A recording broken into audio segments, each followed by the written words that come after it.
¿Qué pasaría si las ideas que crees que son tuyas no fueran realmente tuyas, sino el resultado de una cuidadosa ingeniería psicológica diseñada para moldear lo que piensas, lo que deseas y hasta lo que temes? La manipulación de las masas sociales no es un fenómeno nuevo, pero sí ha evolucionado de forma radical a medida que hemos comprendido mejor la psicología humana y desarrollado herramientas cada vez más sofisticadas para influir en el comportamiento colectivo.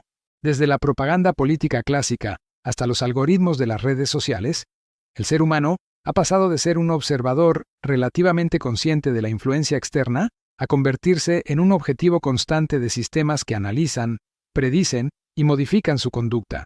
Para entender cómo funciona este proceso, es necesario empezar por una idea fundamental. Los seres humanos no somos tan racionales como nos gusta pensar. Buena parte de nuestras decisiones se toman de forma automática, guiadas por sesgos cognitivos, emociones y atajos mentales. Esto fue ampliamente estudiado por autores como Daniel Kahneman, aunque mucho antes ya se habían sentado las bases de esta visión en la psicología social del siglo XX. Uno de los primeros en analizar el comportamiento de las masas fue Gustave Le Bon, especialmente en su obra Psychologie des Foules. Le Bon sostenía que cuando los individuos se integran en una multitud, su comportamiento cambia radicalmente. Pierden parte de su capacidad crítica, se vuelven más emocionales, más sugestionables y más propensos a adoptar ideas simples y contundentes. Según su visión, la masa no piensa, siente, y quien logra dominar esos sentimientos domina a la masa. Esta idea, aunque discutida y matizada posteriormente, abrió la puerta a una comprensión más profunda del comportamiento colectivo. No se trata solo de individuos aislados, sino de dinámicas emergentes donde la identidad personal se diluye en favor de una identidad grupal más maleable. A partir de ahí, el siguiente paso lógico fue aprender a influir en esa masa. Y aquí entra en juego una figura clave del siglo XX, Edward Bernays, sobrino de Sigmund Freud. Bernays aplicó principios del psicoanálisis a la publicidad y la comunicación política, desarrollando lo que él mismo llamaría ingeniería del consentimiento. En su obra Propaganda, sostiene sin ambigüedades que la manipulación de la opinión pública es una parte inevitable de la sociedad moderna, y que las élites la utilizan para moldear la percepción de la realidad. Bernays entendía algo crucial. No se trata de convencer a la razón, sino de activar deseos inconscientes. Un ejemplo clásico es su campaña para la industria del tabaco, donde logró asociar el acto de fumar con la emancipación femenina al presentar cigarrillos como antorchas de la libertad. No cambió el producto, cambió su significado emocional. Esto nos lleva directamente a otro pilar fundamental, la influencia del inconsciente en la conducta. Sigmund Freud propuso que gran parte de nuestra vida psíquica está gobernada por deseos, miedos y conflictos que no son plenamente conscientes. Aunque el psicoanálisis como teoría científica ha sido muy debatido, su impacto cultural es innegable, especialmente en la forma en que entendemos la motivación humana. Si aceptamos que gran parte de nuestras decisiones no son plenamente racionales, entonces la manipulación no necesita imponerse de forma coercitiva. Basta con diseñar entornos que activen ciertos impulsos: miedo, pertenencia, deseo de estatus, necesidad de seguridad o validación social. Esto es lo que hoy conocemos como arquitectura de la elección. Un ejemplo claro lo encontramos en la publicidad contemporánea. Las marcas ya no venden productos, venden identidades. Un coche no es solo un medio de transporte, es libertad, poder, éxito o rebeldía. Una red social no es solo una plataforma, es conexión, reconocimiento y pertenencia. La manipulación aquí no es explícita, sino simbólica, pero el fenómeno se vuelve mucho más complejo cuando entran en juego las dinámicas de masas digitales. A diferencia de las multitudes físicas que observaba Le Bon, hoy las masas están distribuidas, conectadas en tiempo real y mediadas por algoritmos que seleccionan qué información vemos y cuál no. Esto introduce un elemento nuevo. La manipulación no solo viene de líderes o instituciones, sino de sistemas automatizados diseñados para maximizar la atención. Cuanto más tiempo pasamos enganchados a una plataforma, más datos se generan, y más precisa se vuelve la capacidad de influir en nuestro comportamiento. Los algoritmos no necesitan convencernos de nada de forma directa. Simplemente nos muestran contenido que refuerza nuestras creencias, activa nuestras emociones o nos mantiene en un estado de alta estimulación cognitiva. El resultado es una fragmentación de la realidad compartida.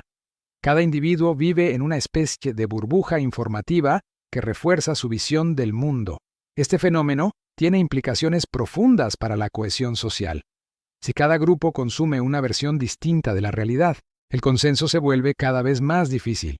La manipulación aquí no es necesariamente intencional en el sentido clásico, pero sus efectos son similares. Moldea percepciones, polariza opiniones y condiciona el comportamiento colectivo.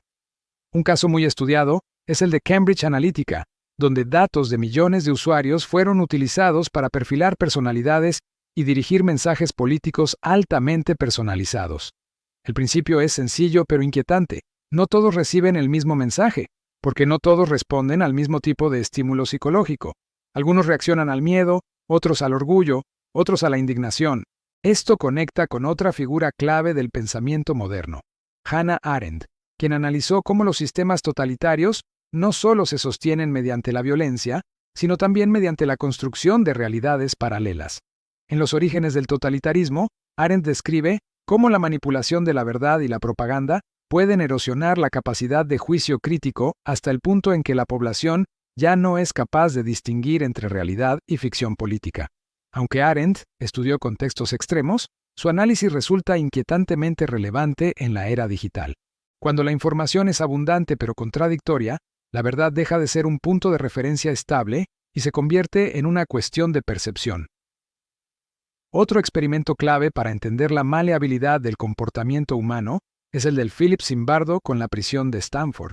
Aunque muy criticado metodológicamente, el experimento mostró cómo personas comunes pueden adoptar conductas abusivas o sumisas dependiendo del rol que se les asigna y del contexto en el que se encuentran.